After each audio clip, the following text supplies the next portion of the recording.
It's not fair. Who do you think you are? My husband baked a birthday cake for me. My mother-in-law screamed at the sight of it, then started licking all over the cake. How vulgar. No, Mom, stop it. I froze, and my husband desperately tried to stop her. It was too late. After eating half of the whole cake, albeit a small one, she breathed heavily and glared at me. I can't believe my precious son would bake a cake for you. You're less than a servant. Her birthday isn't worth celebrating. Anyway, he's my son. He is mine. Marriage doesn't change anything. Remember that. She threw her fork on the floor and puffed out her chest triumphantly. I turned to my husband. Oh, shoot. He was carrying with his head in his hands. What's going on? When he was about to say something, my mother-in-law's eye rolled back and she collapsed to the floor. The story goes back some time ago. Marcus and I fell in love at work. He had joined this company the same year as me, and we hit it off right away. We were both big fans of baseball games and often went out to the stadium on our days off. It didn't take long for us to become romantically involved. We got married when I was 26. Marcus took the opportunity of our marriage to change jobs. We felt a little awkward working in the same office and the same department. He wanted to take on a new challenge in a different industry that he had always been interested in. Although everyone at the office was disappointed to hear the news, Marcus was determined to pursue his new path.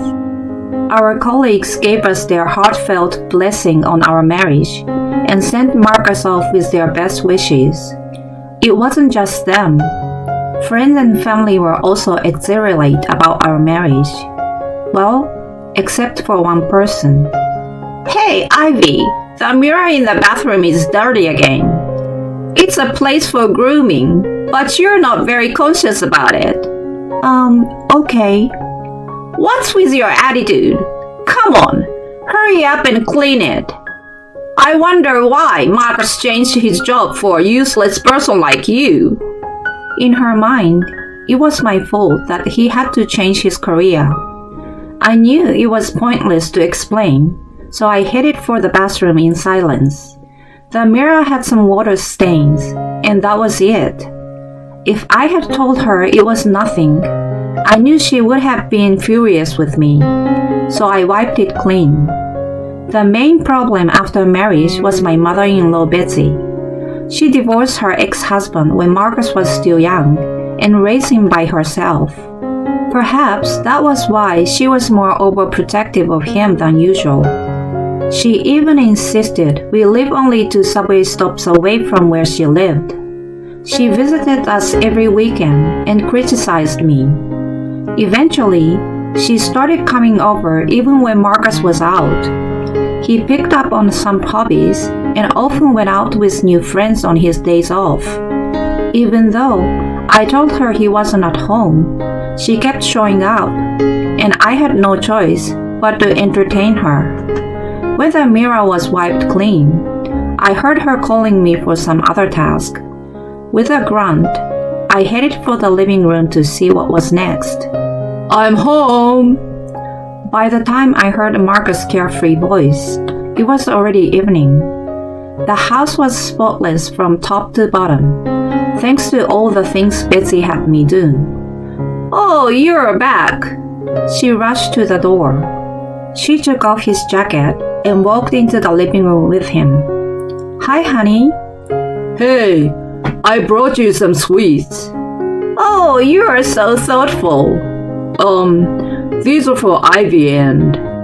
Before he could finish, Betsy took out patisseries from a paper bag and began munching them.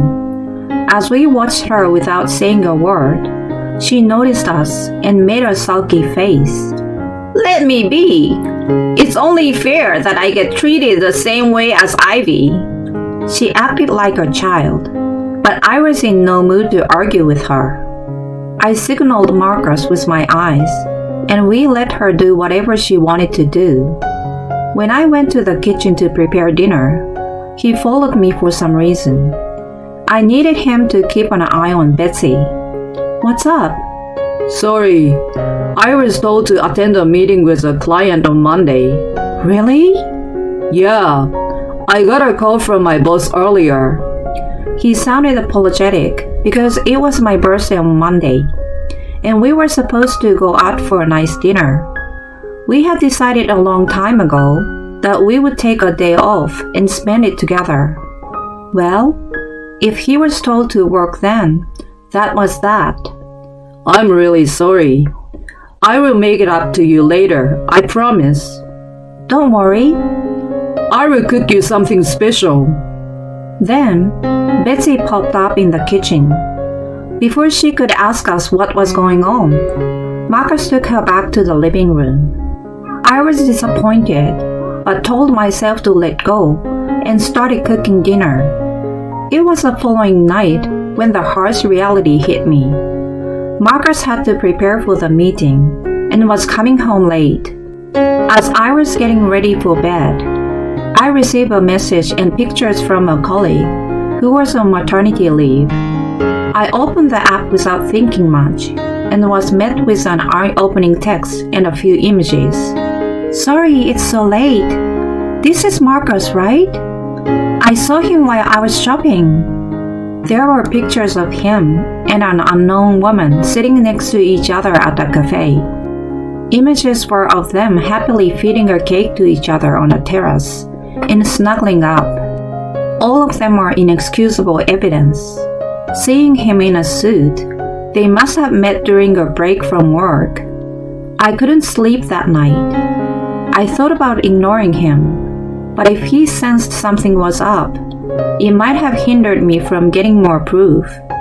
I had to find out more about the woman, no matter what it took. I decided to act as normal as possible and tried not to show my anxiety on my face.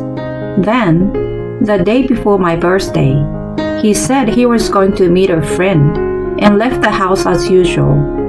5 minutes after I saw him off, I went out as well.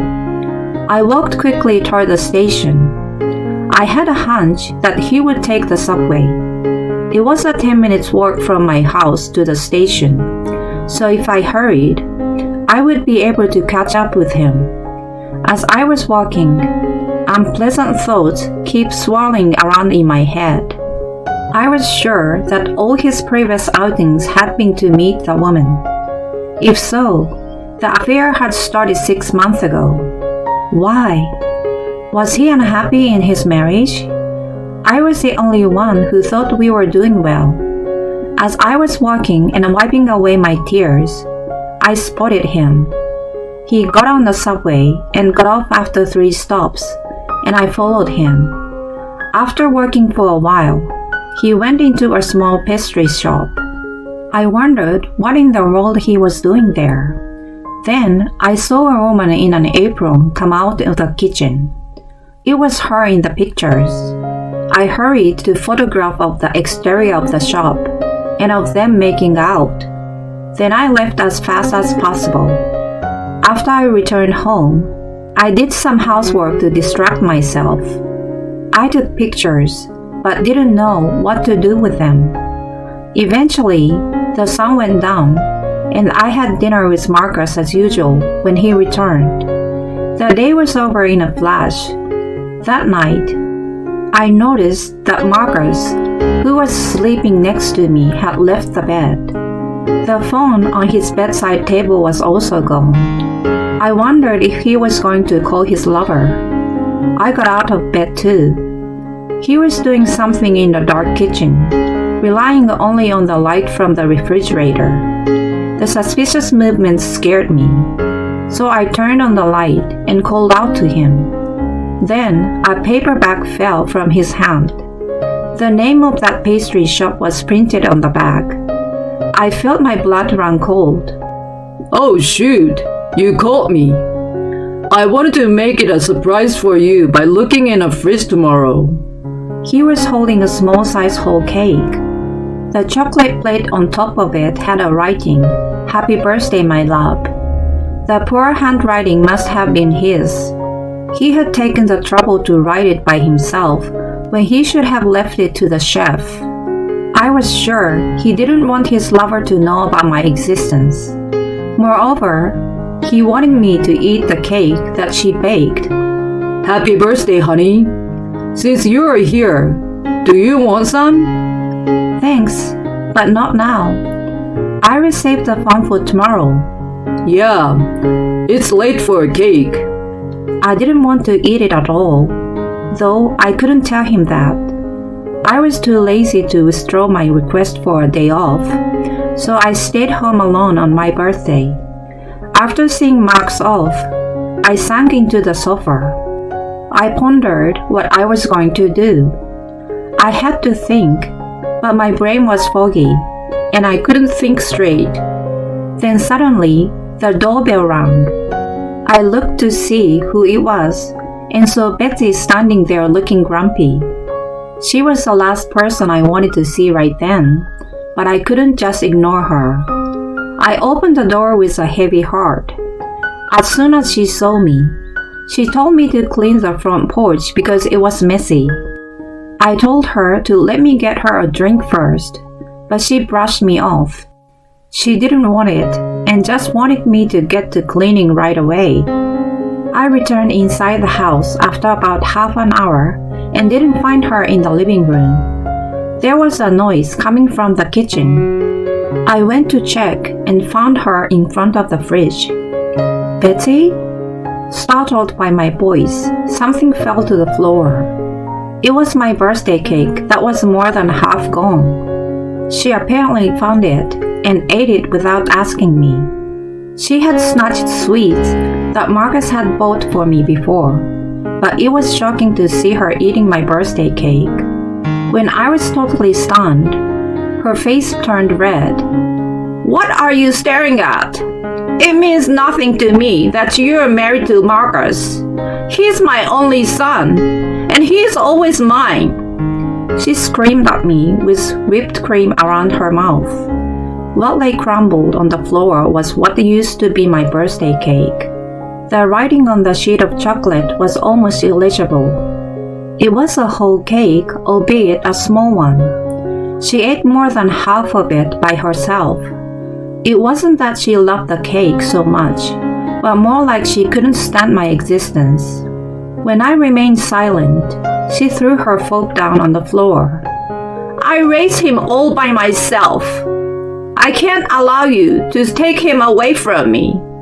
I know him better than you do. She fell to her knees, covering her face, and began to cry hysterically. Calm down, Betsy. Don't touch me. I don't need your sympathy. She shook my hand off, and I fell on my bottom from the push. I couldn't stay silent any longer, and I clenched my fist. His lover made that cake. What? That's why I couldn't eat it. Here is the proof. The moment I showed her the pictures, she mumbled, "Oh, dear God," and collapsed. I rushed to pick her up, but she seemed to have passed out. Her body was limp. I managed to carry her to the sofa and clean up the remnants of the cake. I didn't know what to do, but Marcus wasn't answering his phone. I called his office and was told a shocking truth. Marcus? He's not in today. I thought he had a meeting with a client. No, he requested a day off. Oh, but you didn't know. He was about to say something, but I hung up the phone. In the meantime, Betsy opened her eyes. When I handed her a glass of water, she covered my hand that was holding the glass with both of her hands. I had never gotten such a gesture from her before. Is it true what you said? Yes, I have other evidence. When I showed her the pictures of my colleague had sent me, she let out a deep sigh. That night, as soon as Marcus opened the front door, she stood up to face him. I followed her and saw her standing firmly in front of him. You have something to say, don't you? What happened? Why are you mad at me? Ivy, the pictures. I hurriedly showed my phone screen to him. He agitated for a moment, but then put a fake smile on his face. Oh, she's one of my clients who's friendly with me. It's kind of a sales technique. Marcus, be honest. I'm sorry. He knelt on the spot and began to confess. I was right about them meeting on the weekends for the last 6 months. He asked her to bake her cake, lying that he would eat it himself. The writing was done by him as I guessed. While listening to him talking, tears were streaming down Betsy's face. I just wanted to have some fun. Honey, you will forgive me this much, right? You know that your dad and I divorced because of his infidelity, right? Yes. And yet, you're pathetic for hurting Ivy this way. I gently rubbed her trembling back. He just kept apologizing. A month later, I'm in my spacious house talking with Betsy. I'm so sorry. I apologize for Marcus' infidelity and for the way I've been treating you. It's okay now. His affair is his own problem. No, I was too attached to him. I thought you were taking my only son away from me, and that made me feel lonely. My attitude got to his head and made him act like a fool. After that incident, I filed for divorce. He tried to continue the relationship with the lover, but I sent her a note with a copy of my marriage certificate, which ended their relationship. She wasn't aware that he was married and immediately dumped him. Because of the call I made to his office, the rumor of his infidelity and divorce spread at his work.